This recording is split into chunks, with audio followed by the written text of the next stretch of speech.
Last little process I like to do is always back roll your borders. Now, there's a couple of reasons why, and here's a little secret I'm going to give you. We're going to take our border and we use it as a core. Now, why do we back roll or roll inwards? Well, same reasons as our paper. Number one, it'll take the twist out of the border, and these are really twisty. Number two, it exposes the pre-pasted side. Number three, it now makes it easier to drop it in the water tray so we can activate it. And number four, we're not going to rip and tear this, okay? So here's what we're going to do. I'm going to show you a little wizard trick, okay? Take this border, roll it on the inside. Now this gives you a core or a wheel in which you can now go ahead and twist that in. So you go ahead and do that one. Okay. And we've already done a couple more there. So what I'm going to do is just do this one by myself and just roll it inward. Okay, hey, you know what? Borders. Really interesting way to create a little architecture in the room. So I'm going to show you a different way of actually activating. So we still take off the rubber band. We're going to drop it in here. We'll leave it for about 3, 4, 5 seconds, right? Now, here's what I want you to do. I want you to put your finger right there very gently, okay? Now, the reason we're having you do that, and it's always good for 2 people to book. Now, did you notice how the paper's rolling in on itself? The paper backing expands about 4 times faster than the face or the vinyl. And so what we're going to do is we're activating the paper, but also we're going to come out about 6 feet and we're going to fold it in. We're going to book it, remember that? And then you see how it's curling? Well, we're still going to align those edges. You know, we're really important about those edges, right? Now, watch this. We're going to pull out the rest of it, come to the end of the table, and you notice there's still a lot because there's 15 feet of border. So we're going to take it and we're going to fold it inward. That is called accordion booking. Now we're going to come over here, take the rest out, and then we flip it in. And now watch. We're going to take the whole roll here, a border, fold it in, fold it in, fold it in, fold it in. Now, can you hand me a rubber band, please, dear? Okay, and we're going to take the rubber band. This is a little wizard trick I like to do. We're going to take this and we're going to go right around here and we're going to drop them inside of our border bag, okay? Now, this is going to zip shut after we get all the borders done. It'll keep it nice and wet because the enemy of adhesive is air. You see, as long as it stays in its wet state and the air's not getting to it, it won't allow those edges to dry and we'll be able to hang this border.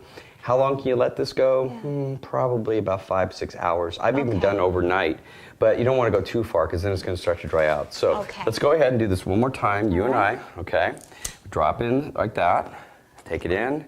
Again, what you're doing by putting your finger there is keeping the border from rolling completely out of the tray because it's so small. See how it's curling in already? As soon as the water touches it, oh my goodness, it wants to roll inward. So by doing that, again, coming out a little bit, coming over, accordion booking, and then taking the rest of the paper out. You notice I'm doing it very consistently. I'm not trying to do too small little sections because then I have to unfold that up on the wall. So I try to give it really manageable little sections. Rubber band, please.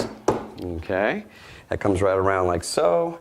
And again, we go ahead and take it into the bag and zip shut. Now, I'm going to have you continue on, okay? I think that we can go ahead and work together. You can just, all you have to do, if you have a one like this, you can actually put a weight inside there if you want to.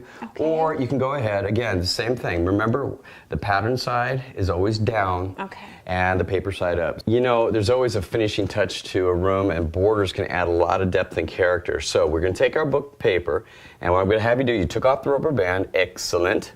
Now, here's what I want you to do. I'm going to have you go ahead and be my gravity, okay? And what do I mean by that? Well, you know, I have to have someone actually hold the paper for me, okay? So we're going to have you take this over here. What I'm going to do is come around. Now, I want you to sort of play some paper. There you go. Perfect, okay? And just go ahead and come right along the ceiling. Now, in order to separate the border, I'd leave a little bit of a wrinkle in the corner like so. And then we're going to come over here, and I'm going to have you put your left hand right there, okay? Can you reach up there? Okay, great. Excellent, Janet. Now, here's what we're going to do. We're going to just brush this along, come to the corner, brush it out, and then I'm going to take my knife, and I'm going to do a little cut in the corner. Now, the reason we do this is so that we can now take the paper, go underneath, and now it's going to go from wall to wall without having it wrap, because otherwise when it dries, it tightens and pops out, okay? Now, you stay there, and I'm going to take my ladder, and I'm going to come around you on this side over here, and we're going to continue on hanging around the room. Now, the one thing, though, how do you piece a piece of paper together. Let's say there's one continuous border here, right? And we've now run out of paper. What we have to do now is called a double cut, okay? Now, if you notice, in this pattern is exactly the same match. You see it right there? Okay, now what we're going to do is overlap this like so. So imagine this is one end of the border, and then this is a continuing border going around the room, right? Okay. Well, we cannot leave an overlap. Remember that? Okay, rule number 3, no overlap. So here's what a smart wizard will do. We're going to take our knife, and we're going to make a cut right through both layers, okay?